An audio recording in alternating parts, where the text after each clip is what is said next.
Bonjour à tous, j'espère que vous allez tous très bien. Aujourd'hui, on se retrouve pour l'analyse de la deuxième ronde du tournoi d'Issy-les-Moulineaux. Donc j'ai les Noirs contre Chauvin Antoine, 1780. Première ronde, j'ai fait nul contre Arthur Martineau, 1770 avec les Blancs. Une partie, si vous ne l'avez pas vue, n'hésitez pas à aller la regarder. Donc malgré le résultat, il y a eu beaucoup de rebondissements cette partie. J'ai longtemps été gagnant. Il y a un coup dans la finale où il a été gagnant. Sinon dans l'ensemble, on va dire que ça a été relativement égal. Donc ok, match nul à la première. D'ailleurs ensuite, mon adversaire de la première ronde qui a commencé par faire nul contre moi, il a ensuite battu un 2000, il a battu une 2100 après. Je crois qu'il a vraiment fait un gros tournoi, il a fait une perf à plus de 2000, et il a vraiment fait 3-4 perfs. Donc ouais, c'est... Bon, après c'est pas une excuse, hein. S'il est 1700, c'est potentiellement il vaut 1700, même s'il a progressé, peut-être il vaut 1800. Mais du coup, même s'il vaut 1800, on part de ce principe-là, ça reste une contre-perf. Donc mon objectif, c'est de vite regagner pour pouvoir jouer plus fort rapidement. Et c'est ce qu'on va essayer de faire. Et donc juste avant que je commence à analyser, n'hésitez pas à liker la vidéo, vous abonner si ce n'est pas encore fait, et mettre un petit commentaire à la fin de la vidéo. Et c'est parti. Antoine Chauvin m'envoie D4. Il m'envoie D4, ok. Je me dis tant mieux ou pas tant mieux, je sais pas. Je réfléchis un peu. Je me suis dit qu'est-ce que j'envoie. Qu'est-ce que j'envoie. Parce que avant le tournoi, je m'étais dit que pour ce tournoi-là et les futurs tournois, d'ailleurs c'est ce que je vais appliquer à partir de maintenant, c'est contre les élos moins forts, donc moins de 2000, je joue la Benoni. Contre les élos à plus de 2000, je joue Manus Queen Gambit. Donc là, d'après ce que je me suis dit, je vais plutôt jouer une Benoni. Sauf que première ronde, celui que je joue a fini contre un 2050. Il doit être en confiance. Donc voilà, c'est ça aussi, c'est pas bien de faire nul à la première ronde, parce que ça veut dire que je rejoue un moins fort et que lui, il a déjà fait une perf. Donc moi, je suis pas en confiance, lui, il est bien en confiance. Je me dis, qu'est-ce que je travaille ces derniers temps? Je pense que je connais, en ce moment, je travaille beaucoup plus Manus Queen Gambit, même si je travaille très très peu cette ouverture-là. En ce moment, je fais plutôt mon répertoire avec les blancs, mais c'est peut-être ce que je connais, ce que je joue le plus en ce moment. Donc je me dis, ok, on va faire une exception, je balance des 5. Bon, ici, il décide de me jouer un Gambit Dame. Il envoie C4. Je vais donc jouer E6 pour arriver dans ce Manus Queen Gambit. Il va donc me jouer cavalier C3. Je vais donc jouer A6. Manus Queen Gambit. À partir de là, il y a plusieurs coups possibles pour mon adversaire. La ligne vraiment principale qui est jouée, allez, 8 fois sur 10. Ouais, 8 fois sur 10, ouais. C'est pion prend D5. Parce qu'en fait, s'il prend pas, ce qui va se passer, c'est que nous, on va faire prise et B5. Et tenir notre pion. Ce qui est joué, on va dire, une fois sur 10, c'est cavalier F3. Et des fois, on voit du E3 ou du E4. Mais vraiment, c'est une fois sur toutes les 15 parties, quoi. Donc, très très rare. Surtout E3. Encore E4, ça peut jouer, ok. Mais bon, surtout c'est pion prend, et c'est ce qu'il a fait. Bon, ici j'ai pas trop le choix, je vais donc reprendre ce pion en D5. Ici il y a plusieurs coups, il y a cavalier F3 qui est joué 6 fois sur 10, il y a fou F4 qui est joué 3 fois sur 10, et on a dame B3 qui est joué 1 fois sur 10. Après le reste, ça a été joué une ou deux fois par des titrés, c'est quasiment pas joué. Il continue à me jouer la première variante, il me joue cavalier F3. Bon, mince, j'appuie sur bilan de partie. Ah, ça me fait le bilan de partie. Ah. Du coup, cavalier F3. Je vais donc répondre cavalier F6. C'est la théorie. Ici, il a un seul coup. Encore une fois, c'est fou G5. Enfin, il a un seul coup. Il peut jouer un peu ce qu'il veut. Hein. S'il veut, il peut jouer fou F4, G3, dame B3, dame C2. Mais le coup principal, c'est fou G5. C'est ce qu'il a fait. Et à partir de là... Mince. Ah, ça m'a fait le bilan de partie. Ok, c'est bon. Je l'ai enlevé. Impeccable. Ça a laissé mes analyses. Ouais, ça a laissé mes analyses. Ok. Du coup, ici, à partir du sixième coup, je suis déjà hors théorie. Je suis déjà hors théorie parce qu'en fait, pour être complètement honnête avec vous, ici avant, je jouais fou E6. C'est la ligne principale. Enfin non, non. Je jouais fou E7 et la ligne principale c'est fou E6. Moi je jouais fou E7. Et en fait depuis, j'ai vu une partie de Joachim Muhammad contre... c'était à son tournoi...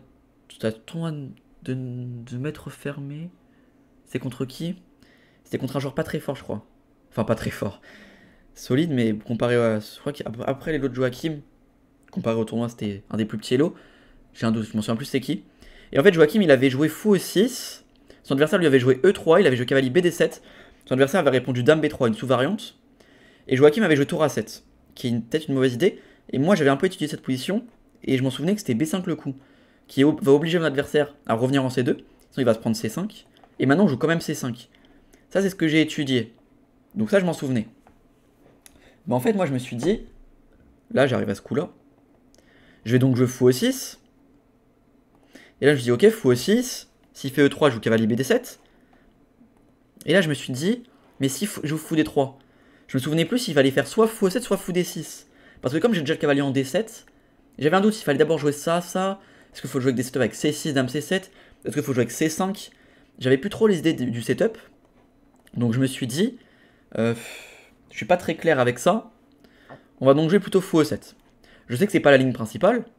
Je crois que c'est la deuxième ligne. Mais ça au moins, je suis clair avec ces lignes-là. Mon adversaire me répond E3. Je joue donc fou E6. Alors là, du coup, j'essaie de retransposer un peu. Je suis un peu en galère.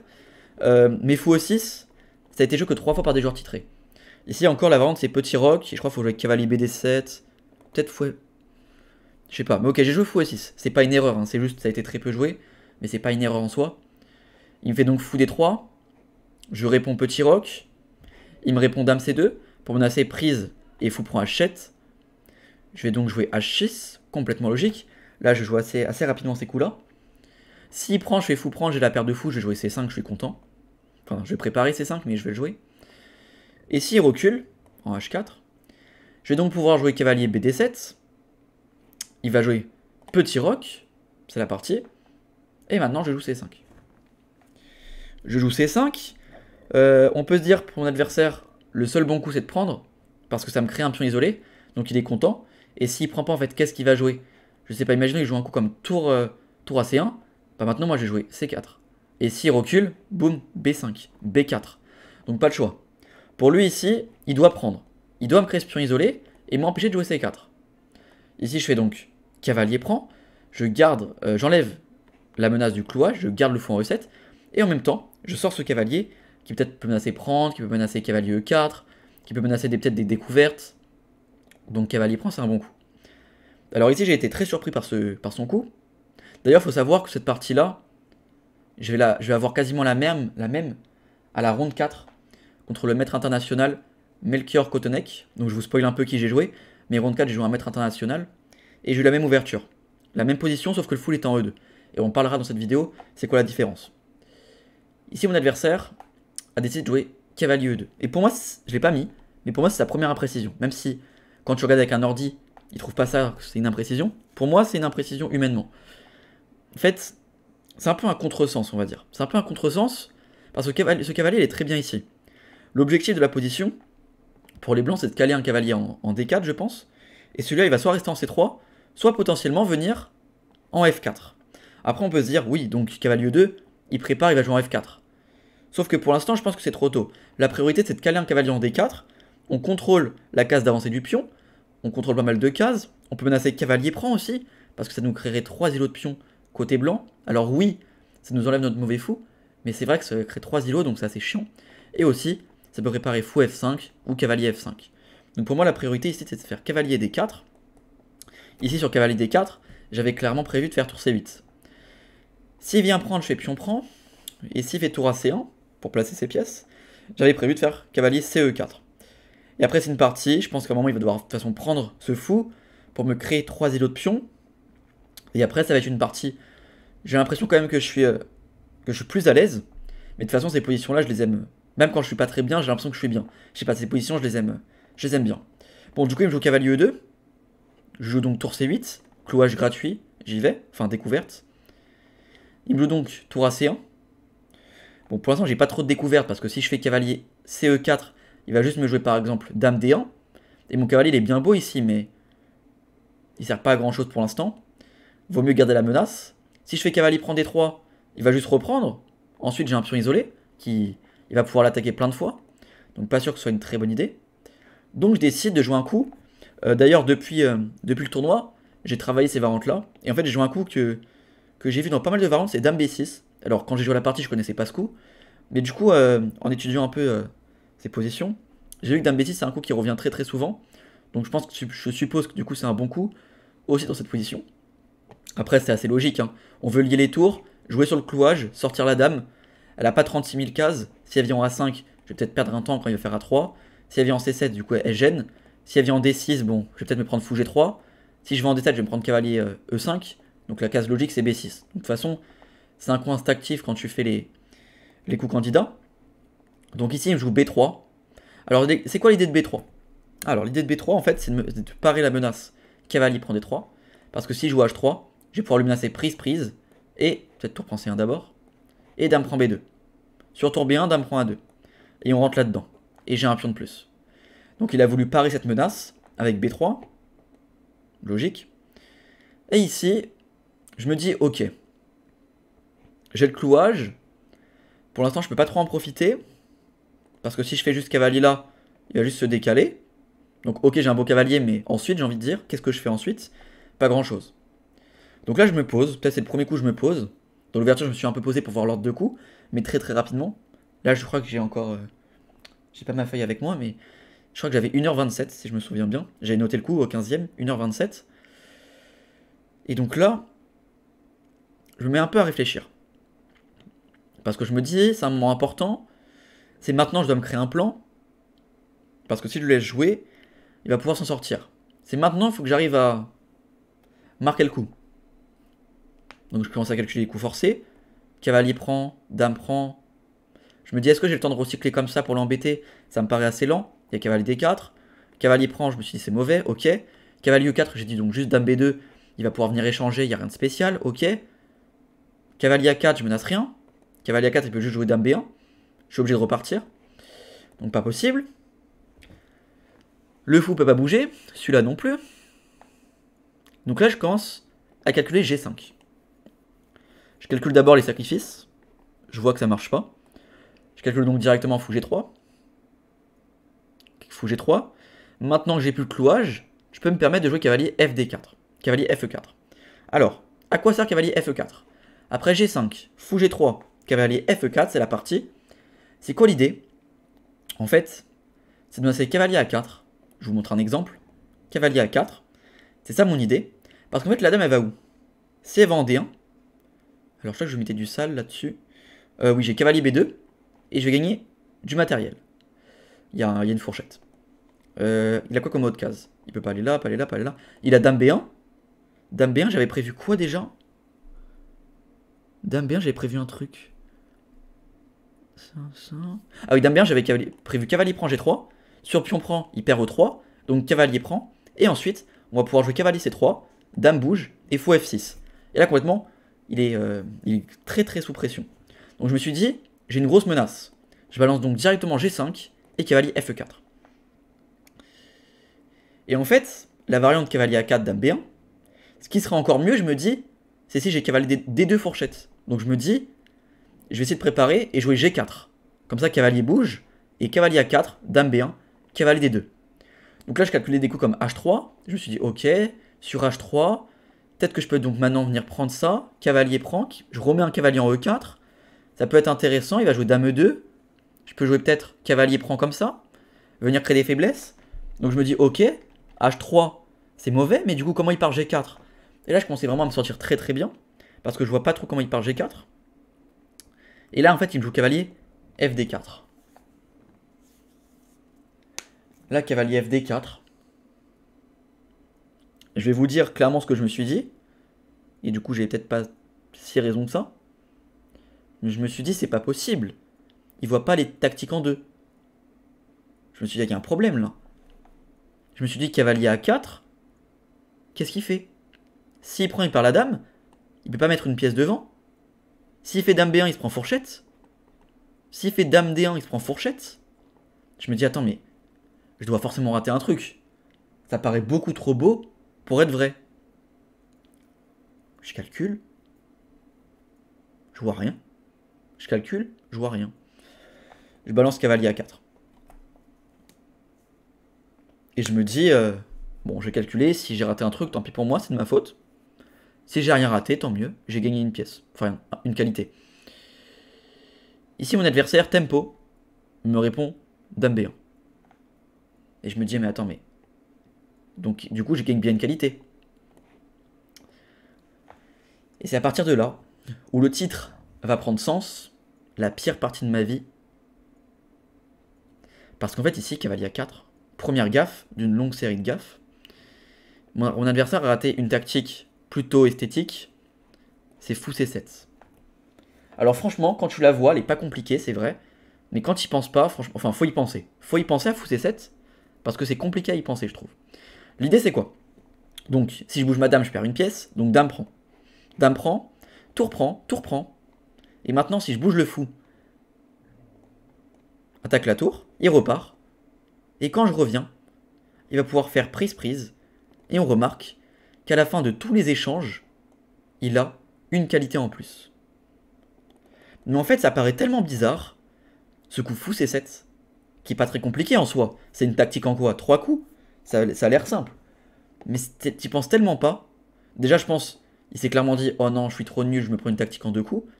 Je pense que je me serais dit pareil à sa place. Donc penser à fou C7, c'est compliqué. Du coup, il trouve pas fou C7, il me joue dame B1. Sur dame B1, bien sûr, je réponds cavalier D2. Encore une gaffe. Parce qu'ici, en fait, il a encore raté une tactique. Pas facile non plus. C'est fou H7. Roi G7.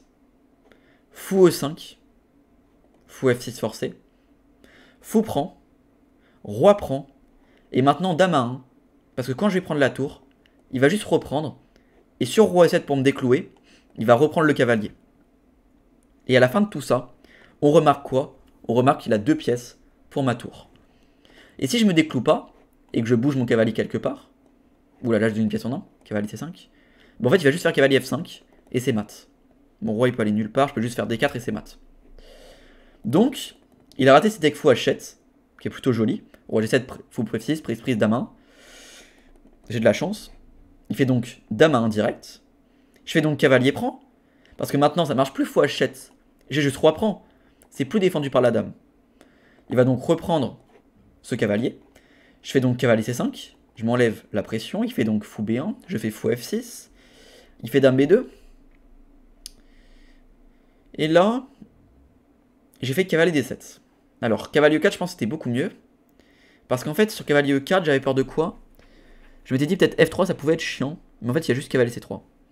Et j'ai raté cette idée-là. Parce qu'en fait, si on trouve pas cavalier C3, on se dit, ok, je reviens.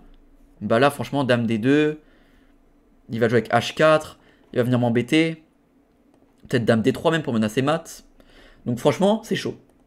Mais moi ici, après cavalier E4, j'ai raté cavalier C3. Parce qu'en fait, s'il prend, il se prend prise. Fou F2, dame prend C3. Ici, j'ai donc une qualité et un pion de plus. Et s'il prend pas, sur cavalier C, s'il fait un autre coup, dame D2, bah maintenant je peux faire prise, tour prend, et je recule. Et j'ai juste encore une fois une qualité en plus. Donc cavalier E4, c'est fort, il n'est donc pas F3. Et si je joue pas F3, bah j'ai juste un très fort cavalier en E4. Donc j'ai raté ça, j'ai joué cavalier D7. Il fait donc dame D2. Et là, dites-vous dame D2. Je me suis juste dit, en fait, c'est pour se déclouer. J'ai même pas pensé à dame D3, menace mat. J'ai joué tour C5. En fait, je me suis même pas dit, j'ai même pas pensé à dame D3. Imaginez, ce serait mat imparable. J'aurais vraiment l'air très con. Heureusement, là, je peux encore m'échapper, même si c'est pas ouf. Mais donc ici, je pouvais juste jouer tour Fe8, et sur dame D3, cavalier F8. À la place de ça, j'ai joué tour C5. Il a donc joué dame D3. Bon, bah du coup, je joue tour FC8, je m'enfuis. Il va donc jouer dame H7 échec, roi F8, dame prend H6, roi E7. Super. J'ai déjà rendu un pion, j'ai plus qu'une qualité contre un pion. En plus de ça, mon roi est faible. C'est chaud. Je crois que j'ai même plus d'avantage. Il va donc jouer dame H7, parce qu'en fait ici je menace tour H8, enfermement de dame peut-être, même s'il y a encore peut-être fou H7 pour défendre. Mais c'est très chaud pour lui. Il fait donc dame H7. Et là, nouvelle gaffe. Cavalier E5. Cavalier E5. Alors pourquoi c'est une gaffe? En fait ici il a juste raté cavalier prend E6. Bon, si je fais dame prend, bien sûr il y a fou F5 enfilade. Sur ça, il y a juste dame prend, ça Et ici, il a un pion de plus. Mais si je fais tour H8, ce que j'avais calculé, il y a juste cavalier prend C5. Et après, tour prend H7. Cavalier A4. Dame A5. Et fou prend H7. Et j'ai tellement mal joué dans cette partie. J'ai tellement mal compté. Ici, je me suis dit, bah c'est bon. Il a une tour et une pièce contre ma dame. J'ai complètement oublié de calculer le fou en H7 à la fin de la variante. Donc là, il a bien 2 pièces et une tour contre ma dame. Donc bien sûr, c'est largement mieux pour lui. Si tu enlèves cette pièce, oui, là, c'est mieux pour moi. Mais avec cette pièce-là, c'est mieux pour lui. Donc encore une fois, j'ai très mal calculé. Mais il n'a pas vu cavalier prend E6. Il n'a pas vu cavalier prend E6. Il a fait ici fou prend E5. Donc ça reste égal. Je vais donc reprendre. Il me fait F4 pour tout ouvrir, coup logique. Je fais donc prise.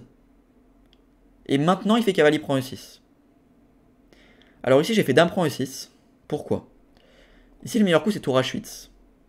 Mais en fait, je me suis dit dame F5. Et après, dame prend, F prend, F prend. En fait, j'avais un peu du mal à me projeter. Je me suis dit tour E1, cavalier D4. Et je vais avoir du mal à tout défendre. En fait, j'ai l'impression que je vais devoir jouer passif.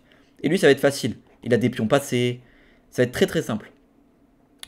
En fait, je me suis dit que là, j'étais pas très bien. Finalement, je suis un tout petit peu mieux.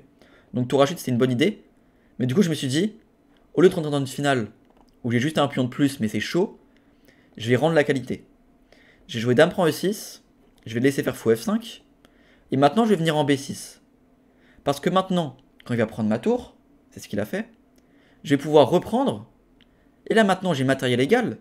Sauf que le pion E3 va tomber. Il est indéfendable. Il peut jamais prendre, sinon il se prend dame prend E3. Il peut jamais prendre, sinon il perd la qualité. Il peut jamais prendre, il y a le roi derrière. Il a donc fait dame H4 échec, j'ai fait roi D6. Il peut toujours pas prendre. S'il prend, il se prend tactique. Dame prend E3, roi H1, dame prend F4, sur tour prend, il y a mat, sur dame prend, on reprend, il y aura mat à la fin. Donc, il peut jamais prendre. Donc je me dis, autant donner la qualité et rentrer dans une finale avec un pion de plus et un pion en E3 et un pion qui va avancer rapidement, qu'une finale comme ça, où franchement, ok, j'ai un pion de plus, mais lui, il a vraiment des pions passés, et les biens, j'arrive pas trop à me projeter comment je vais les avancer. Donc, j'ai préféré jouer dame E6, dame prend E6, rendre la qualité dans ce sens-là. Ici, il me répond cavalier D4. Cavalier D4, pourquoi pas. Je fais donc fou prend D4, pion prend, dame prend. Roi H1, forcé. S'il échange, c'est gagnant pour moi. Et j'ai donc une finale avec un pion de plus. Alors attention, cette finale, j'ai un roi très faible, et j'ai des pions très faibles. Ça va être dur à bien tout tenir. Surtout que le manque de temps commence à arriver. On est la deuxième partie. Non, c'est la première. Non, c'est la deuxième partie de la journée. Le tournoi a commencé à 11h. La deuxième ronde était à 16h. Là, il est environ 19h. 19h, ouais. Je devais avoir encore peut-être, allez, on avait peut-être tous les deux 10 minutes à la pendule. Peut-être un peu moins. Donc là, dans quelques coups, on n'aura plus de temps du tout tous les deux. Donc là, ça va commencer à être chaud. Parce que j'ai un roi très faible. Des pions qui sont tous très faibles. Donc si j'en perds, ça va commencer à être chaud. Et lui, il peut potentiellement pousser son pion passé. Donc, je sais que ça va être le bordel. Ici, je joue F6. J'assure. J'enlève tous les échecs. Je mets tous mes pions sur noir pour bien les défendre. S'il fait tour prend ou dame prend, il va se faire mater à la fin, sur la 8ème rangée. Il fait donc dame H7. C'est une erreur. Ici, j'ai joué tour C7. Mais j'ai raté une belle tactique. Enfin, c'est pas une tactique parce que ça gagne pas, mais j'ai raté dame F2. C'est assez joli. Bon, s'il prend ma dame, il y a mat sur la 8ème. S'il fait tour G1, je lui mets F3. Là, il peut abandonner. Prise et je vais le mater. Donc il va donc faire plutôt dame E3. Pardon.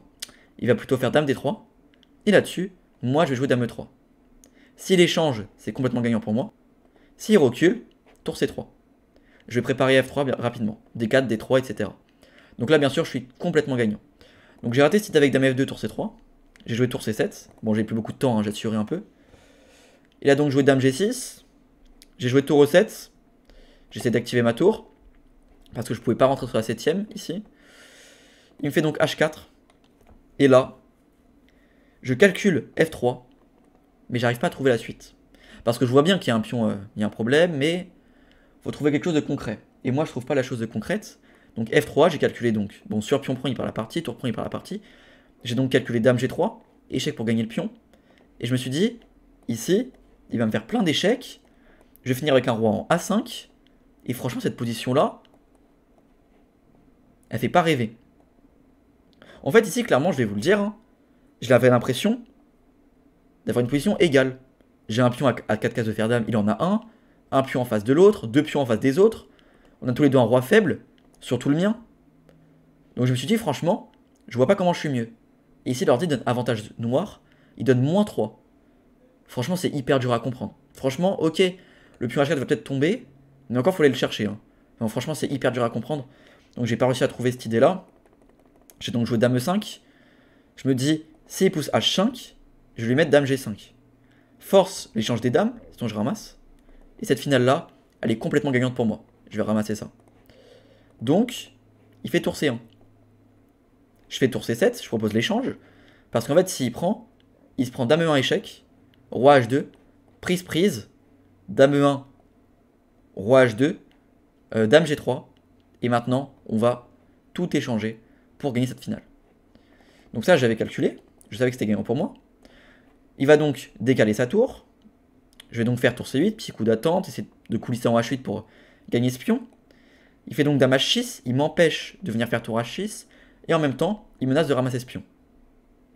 Je fais donc D4, parce que s'il fait dame prend, cette finale-là, elle est complètement gagnante pour moi. Très simple. Et s'il fait tour prend, bah maintenant je peux faire tour C1, roi H2 et tour F1. Clouage.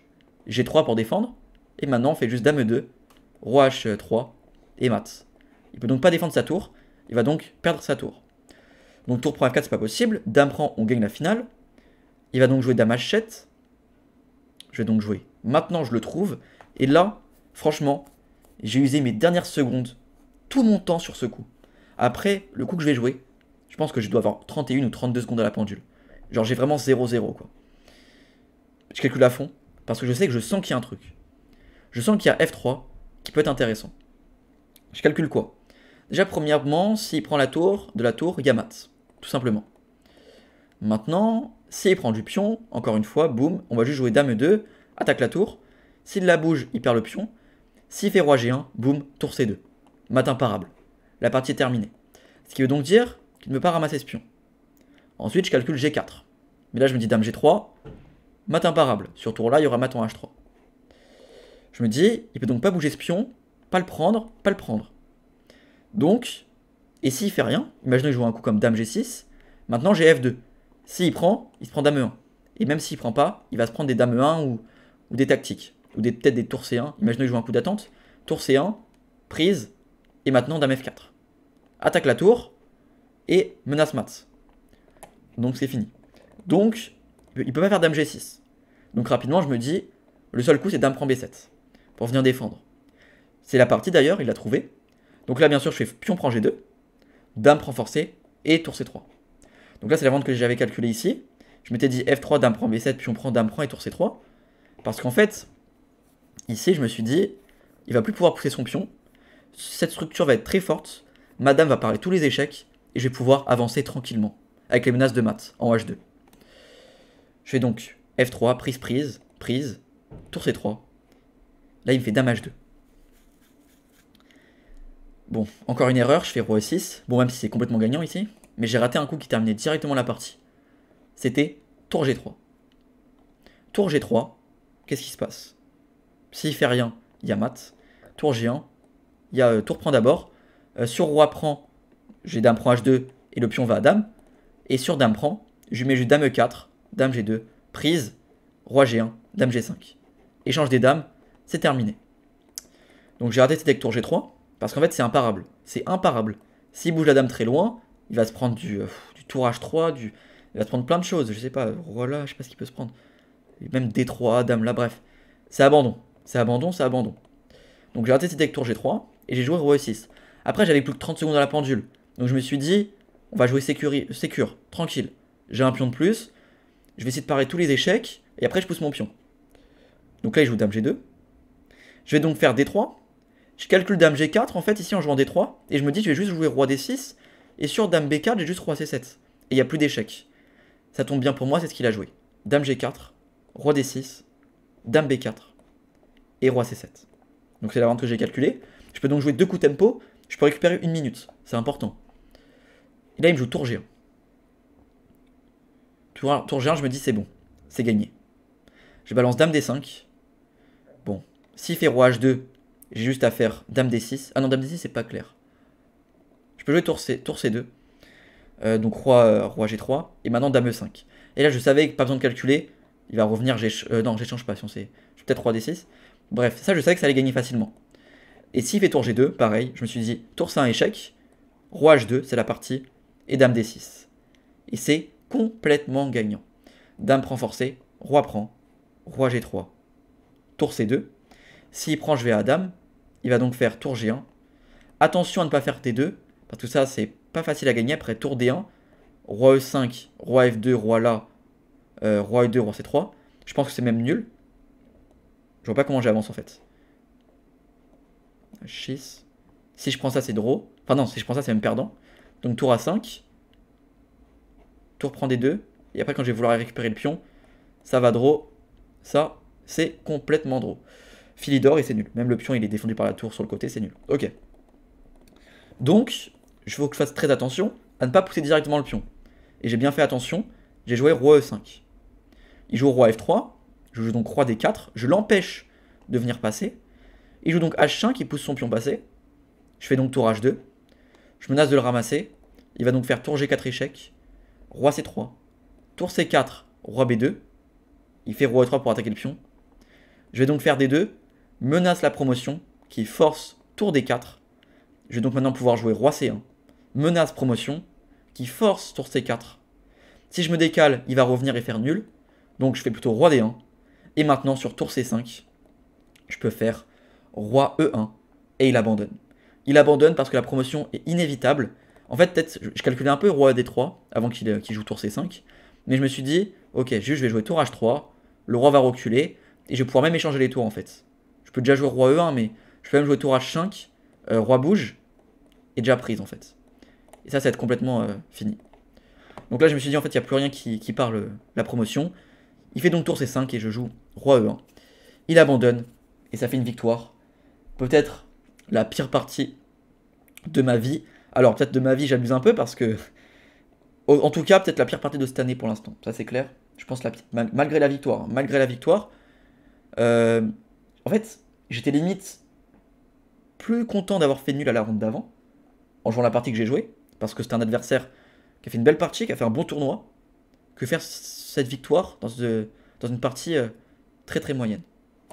Bon, du coup, tout à l'heure, j'avais lancé le bilan de partie. On va pouvoir regarder ça ensemble. Accrochez-vous bien. Accrochez-vous bien. Mettez vos lunettes si vous n'avez pas encore mis. C'est un film d'horreur. 73,2 et lui 69,4. 3 imprécisions, 6 erreurs, 5 coups manqués, 3 gaffes. Il y a donc 8, 14, 17 coups. 17 coups sur 63 qui sont au moins imprécis. En général, sur une partie de cette longueur, une partie correcte, il y en a quelques-uns. Pour une victoire, je parle. Là, il y en a 17. Et j'arrive quand même à gagner la partie. C'est inquiétant. C'est très inquiétant. Donc on voit sur le graphique qu'il a donc eu les deux moments où il était gagnant dans l'ouverture, qu'il a raté les deux tactiques. Après, pareil, quand j'ai laissé les menaces de maths, il était mieux un peu. Mais sinon, en général, j'ai quand même une belle courbe toute la partie. Enfin, une belle courbe. Non, pas une belle courbe, mais j'ai dominé toute la partie, on va dire plutôt, en général. Donc, on va voir un peu. Bon, l'ouverture, je pense que j'ai rien à dire jusqu'au 15e coup, environ 15-17 par là.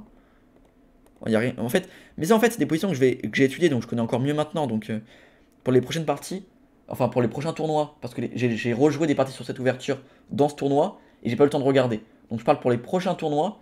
Si je rejoue cette variante, franchement, si j'arrive pas à faire des résultats contre des plus de 23 à la plank sur cette variante, je suis vraiment très très nul. Hein, parce que, vu comment j'ai bien révisé. Et donc là, cavalier A4. Il rate donc fou C7. Là, il rate donc fou H7. Deux tactiques. Là, je suis très très bien. Et là, boum. Je fais pas cavalier E4, je fais cavalier D7. Et là, boum. Je fais tour C5, je me prends dame D3.